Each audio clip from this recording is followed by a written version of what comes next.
Hello friends. आज हम बात करते हैं मुग़ल कालीन पंजाब की सामाजिक स्थिति में हिंदुओं की जाति प्रथा और स्त्रियों की स्थिति कैसी थी। अगर हम बात करें हिंदुओं की जाति प्रथा तो मुग़ल कालीन पंजाब की अधिकतर जनसंख्या हिंदू थी। हिंदू समाज न केवल चार मुख्य जातियों ब्राह्मण, क्षत्रिय, वैश्य और शूद्र बल्कि और कई जातियों तथा उपजातियों में बटा हुआ था। एक जाति के लोग दूसरी जाति के लोगों से घृणा करते थे। उच्च जाति के लोग निम्न जाति के लोगों पर कई तरह के अत्याचार करते थे। निम्न जाति के लोगों को उच्च जाति के लोगों के साथ मेल जोल करने, वेद पढ़ने, मंदिरों में जाने, आम लोगों द्वारा इस्तेमाल किए जाने वाले कुओं और तालाबों से जल भरने की आज्ञा नहीं थी।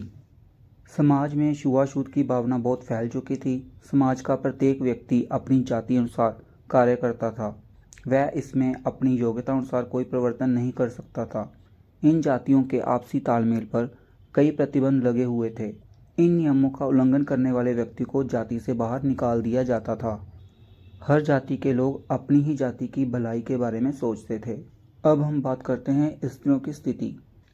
मुग़ल कालीन पंजाब के समाज में स्त्रियों की स्थिति अत्यंत शोचनीय थी। समाज में जो अधिकार पुरुषों को प्राप्त थे उनसे स्त्रियों को वंचित रखा गया था। समाज में स्त्रियों को पुरुषों की दासी समझा जाता था। वह घर की चार दीवारी के भीतर कैद रहती थी।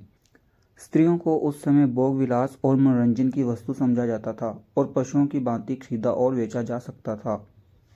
उस समय स्त्रियों की स्थिति में क्या क्या दोष विद्यमान थे उनके बारे में चर्चा करते हैं। सबसे पहले बात करते हैं लड़कियों की हत्या। हिंदू समाज में उस समय लड़कियों के जन्म को अपशकुन माना जाता था। समाज में प्रचलित रीति रिवाज के अनुसार लड़की के विवाह पर भारी खर्च करना पड़ता था, परंतु समाज का अधिकतर वर्ग जो निर्धन था इतना भारी खर्च नहीं कर सकता था। इसलिए उन्हें अपनी लड़की के लिए योग्य वर ढूंढने में कठिनाइयों का सामना करना पड़ता था। यदि कोई अपनी लड़की का विवाह नहीं करता था तो उसे धर्म और समाज के विरुद्ध समझा जाता था। इसके अतिरिक्त मुसलमान हिंदुओं की जवान लड़कियों को बलपूर्वक उठाकर ले जाते थे। इस कारण बहुत से हिंदू लड़की के जन्म लेते ही उसे मार देते थे। उसके बाद हम बात करते हैं बाल विवाह की। उस समय समाज में प्रचलित रीति रिवाजों के अनुसार लड़कियों का विवाह बहुत ही छोटी आयु और 4 या 5 वर्ष के अंदर कर दिया जाता था। उनकी शिक्षा की ओर कोई ध्यान नहीं दिया जाता था। छोटी आयु में विवाह होने के कारण उन पर गृहस्थी की सभी जिम्मेवारियां आन पड़ती थी, जिन्हें वहन करना उनकी समझ से बाहर होता था। जल्दी संतान पैदा करने के कारण उनके स्वास्थ्य पर बुरा प्रभाव पड़ता था। कई बार पैसों के कारण इन मासूम लड़कियों का विवाह वृद्धों के साथ कर दिया जाता था। इसके बाद बात करते हैं सती प्रथा की। मुग़ल कालीन पंजाब के समाज में प्रचलित बुराइयों में से सबसे बड़ी बुराई सती प्रथा की थी। इस प्रथा के अनुसार यदि किसी दुर्भाग्यशाली स्त्री की पति की मृत्यु हो जाती थी तो उसे बलपूर्वक पति की चिता के साथ जीवित जला दिया जाता था। पति की मृत्यु के समय यदि कोई स्त्री गर्भवती होती थी तो उसे बच्चे को जन्म देने के बाद पति की किसी वस्तु के साथ सती कर दिया जाता था। समाज में विधवा का जीवन नारकीय होने के कारण बहुत सी स्त्रियां स्वयं ही सती हो जाना पसंद करती थी। इसके बाद बात करते हैं विधवा विवाह पर रोक। वह स्त्रियां जो सती होने से बच जाती थीं उनको विधवा का जीवन व्यतीत करना पड़ता था। समाज द्वारा विधवा विवाह पर सख्त प्रतिबंध थे।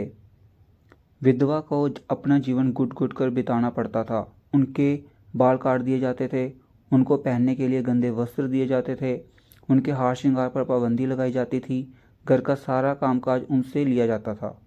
उनको घरेलू खुशी और त्योहारों के अवसरों पर सम्मिलित होने की आज्ञा नहीं थी। विधवा का सभी निरादर करते थे। उसको कुलच्छनी तथा पति को खा जाने वाली डायन कहकर फटकारा जाता था। संक्षेप में उनका जीवन नारकीय था। इसके बाद बात करते हैं बहुविवाह की। मुसलमानों तथा उच्च वर्ग के हिंदुओं में एक से अधिक स्त्रियों से विवाह की प्रथा प्रचलित थी। प्रत्येक मुसलमान अपने धार्मिक रिवाज के अनुसार 4 विवाह करवा सकता था। मुसलमानों में तलाक प्रथा बहुत प्रचलित थी। इसके अनुसार वह पहली पत्नियों को तलाक देते जाते थे तथा नए विवाह करवाते रहते थे। बहुविवाह की प्रथा ने समाज में स्त्रियों की स्थिति को अत्यंत दयनीय बना दिया था। अब हम बात करते हैं पर्दा प्रथा की। मुगल काल में पर्दा प्रथा बहुत बढ़ गई थी। ये प्रथा उस समय मुस्लिम स्त्रियों के अतिरिक्त हिंदू स्त्रियों में भी प्रचलित हो गई थी।